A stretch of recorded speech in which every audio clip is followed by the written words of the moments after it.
Our next guest is Susan Cooper. She's the General Manager of Entertainment Assist, an organisation that works with the entertainment industry to assist people with mental health issues. And Susan, good morning to you. Good morning, John. Thank you very much for joining us. Tell us what your organisation does. Our organisation was started a few years ago and really set up as a response to some of the challenges that the entertainment industry faced. And in particular, I think the thing that was most prevalent was the number of stories, anecdotal stories we used to hear about the mental health of people in the industry. And we often hear quite terrible stories of those that have chosen to turn their own light out before their time is due. And so we've really set about trying to actually get a conversation started that it's okay to talk and ask for help.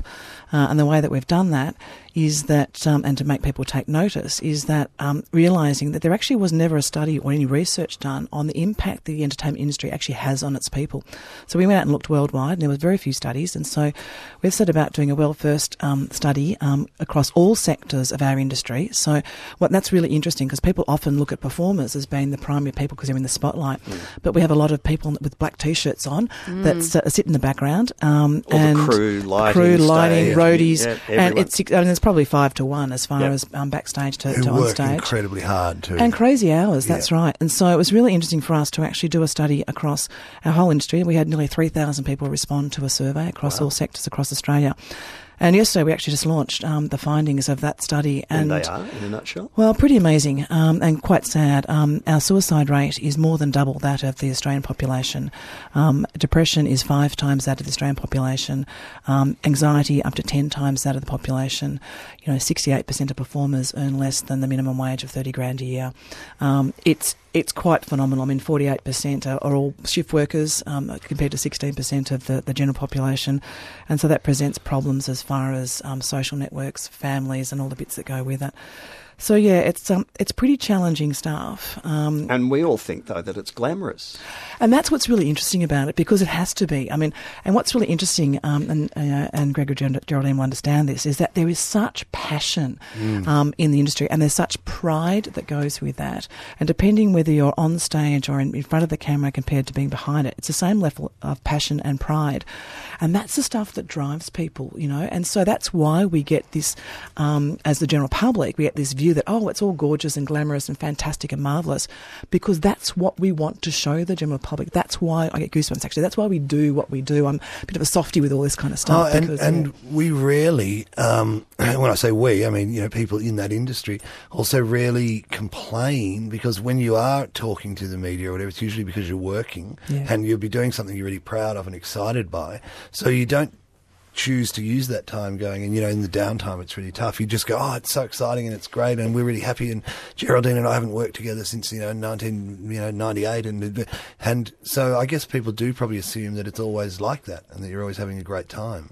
Yeah, and the sad part is, whilst the passion and the pride is there, it's not always a great time. But you often have to act as if it is too. That's exactly, and again, it's that fear factor of getting the gig, and we have very few employment opportunities, unfortunately, in our industry. I mean, we've got roughly, the ABS stats say we've got about 42,000 people that work in the industry.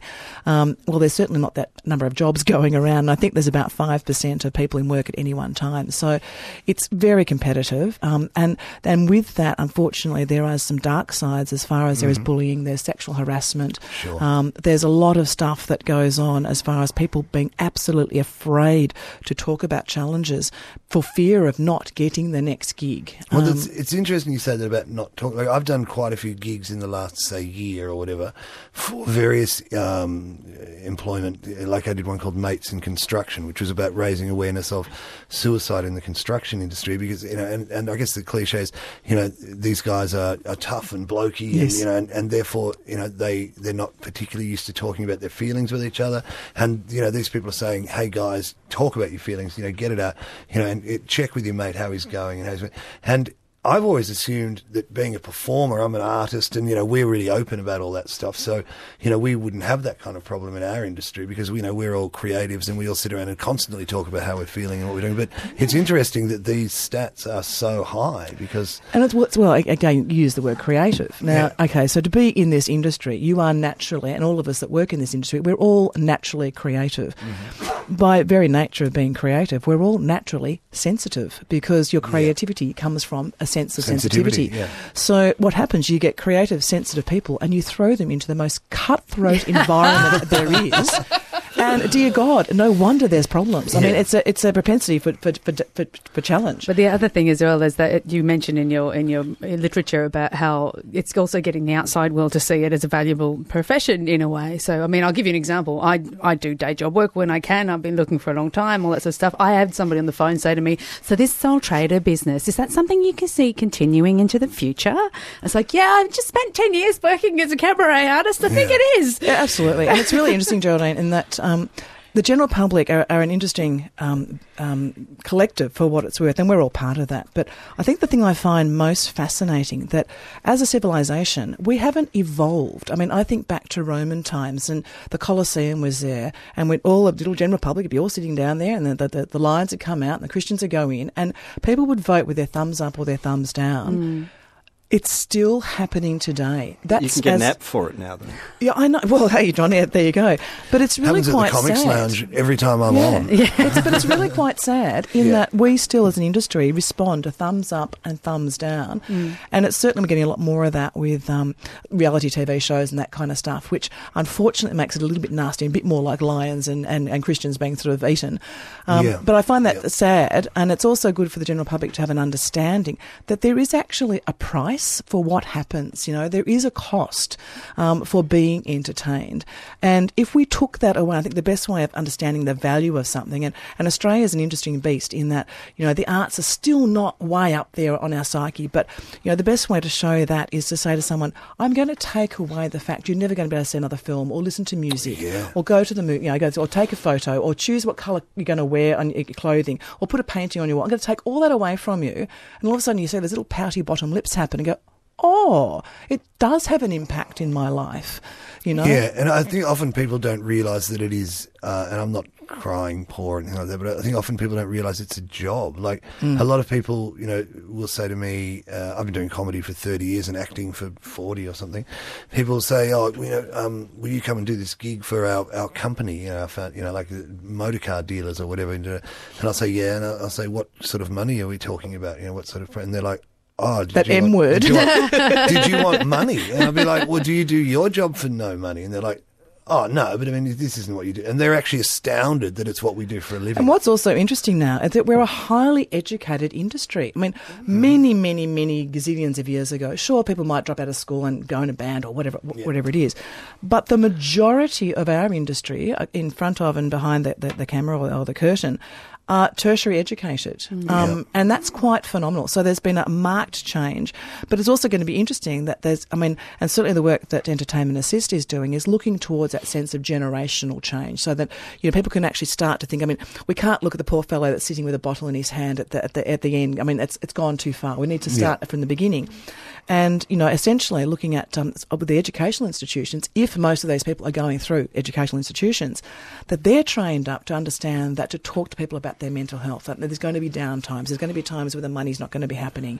And Susan, I mean, no one forces you to work in the entertainment industry. If that's what you choose in your life, then I'd reckon after a little bit of a smattering of an introduction, most people would be aware that this is a precarious way to make a living. It's like if you want a job in a bank or putting, 9 to 5 in somewhere in a company or whatever it might be, well, off you go. But that's not what this industry is about. But what happens if you're willing to put a foot in both camps, that you have, established yourself in the arts and you've got some credibility and a reputation, but you're also happy to work during the day, and when you get to a point that some people maybe don't think that you'll commit because of the other thing that you do, and therefore you don't get to that looking at that job interview or whatever else. So what if you're happy to do both? Like, we all know it's a sacrifice. We all know that that's a part of what you do, but I don't, I find myself very resourceful because of that sacrifice. You have to be. Well, you have to be. But it is still the passion. And it's the hope too. That it's a vocational thing. And that's exactly right. It's that sense of self. I mean, we hear so often that it's who I am, and people don't say as a bank clerk, well, it's who I am. It's quite a different kind of psyche. It goes right to the core of people in this industry, which and I mean, every industry is unique, absolutely, accept that. And depression is depression, whether you're an architect or a dentist or working on an assembly line. Whatever it is, so that's right. But it's the reason of how you actually respond to that and how you work with the industry and have people understand why it is that you're like you are. And quite often people in our industry don't get that why, because it's just passion. And it's also that sense of wiring. You're never probably going to get a performer to sit down and actually be able to sort of do a financial plan, because they're just not wired that way. And something doesn't mean anything's wrong with that. It's just our minds are actually wired completely differently. I think you've also got that thing where, if you John brought up, surely you'd get to a point where you realise this is not a stable thing to do. I think one of the problems with that is that you've always got this thing, like, just when you think, all right, well, then obviously it's not going to work out, and then you get some incredible job, and you're like, oh, hang on, no, it is working out. And so it's almost like it won't let you go. I mean, if there's, you get enough work. I mean, if I got no work, I guess I would have quit a long time ago. But, you get enough to keep interested and keep passionate and excited. And, I'm very fortunate that I've made a living from this for a long time. And a lot of people I went to NIDA with no longer even do it as a job. And I was astounded to find that out, that they'd actually. I get terrified when I hear about people quitting this job and NIDA probably trains more drama teachers than actors. I was going to say they when I was at NIDA, there was no you were bringing up that people should be schooled and taught that there are going to be issues and all that. We were given none of that. And actually, what's interesting, it's a good segue into we've now identified the problem. The problem's one thing, and so really, what's the response and what's the solution going to be? And one of the things that Entertainment Assist is rolling out, and we're working in partnership with the Black Dog Institute to do this. That's who I worked for the other day. They're fantastic, great. Is to roll out a program called Intermission, and that will be a training program that's designed to skill up, I suppose, or inform people in our industry what to do if someone presents with a problem. And that's not to counsel necessarily or to learn counselling, but it could be as simple as go to the GP for a mental health plan. It could be Call Beyond Blue. It could be Lifeline. It could be whatever it is. You can sit and talk to the person or have a coffee.